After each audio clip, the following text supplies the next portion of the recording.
Hi Ho Silver here with this week's happiness hack. Feed your mind only what you want more of. We spend a lot of time thinking about what we're going to eat. Think about it. Most of us consume 3 meals a day plus a snack or two or three. We take time to plan for these events and then we shop to obtain the ingredients or to research the store we're going to buy them from or the restaurant.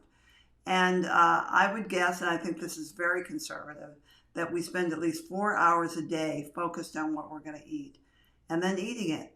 And that doesn't even take into account the endless coffee and tea and soda and water that we consume, not to mention alcohol, although I just did.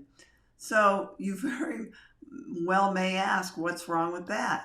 Well, there's nothing wrong with that. We got to eat. I love to eat, and it's very pleasurable, and I love anything that's pleasurable. I have to ask myself, though, what would happen if we spent an equivalent amount of time planning for what we're going to feed our minds? The answer is well-being would improve, and so would our happiness level.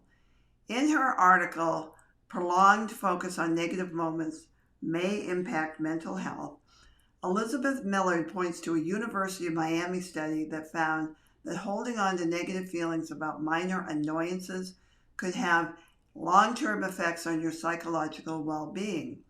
These events could be as simple as not being able to find a parking spot when you are in a hurry, having grounds in your coffee. I hate it when that happens. Or maybe your boss, had a little something to say about a report that you passed in. Now, according to the study's lead author, which is Nikki Puccetti, she said one way to think about it is the longer your brain holds on to a negative event or stimuli, the unhappier you report being. I say that having this knowledge is as important as knowing that if you eat chocolate after 7 o'clock at night, you're going to have trouble going to sleep. Armed with information about what will impact your negative well-being long-term, short-term, and long-term is really important. So feeding your mind things like, and this is junk food for the mind, violent movies, books, or TV shows, news stories that are just so negative you want to just go out and, I don't know, throw yourself in front of a bus, all that. They all have long-term ramifications on your health. So what's the answer? Well, the answer is to quit feeding your mind all this stuff and start planning for what you are going to feed it.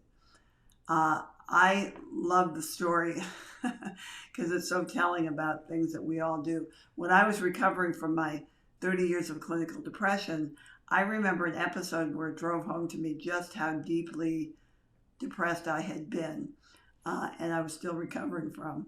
I had a CD in my car that had a song on it that reminded me of a tragic love affair.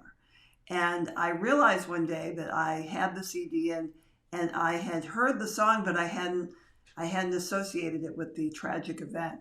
So I rewound the CD to listen to the song and feel bad. Tell me you haven't done something like that, looking at old pictures, whatever, dwelling on the negative and dwelling on the grief. So it's, what we feed our mind is really important. Now, at the risk of sounding like my grandmother, in this day and age, with all the things there are that you can look at that will make you feel better, why would you spend your time dwelling on negative things?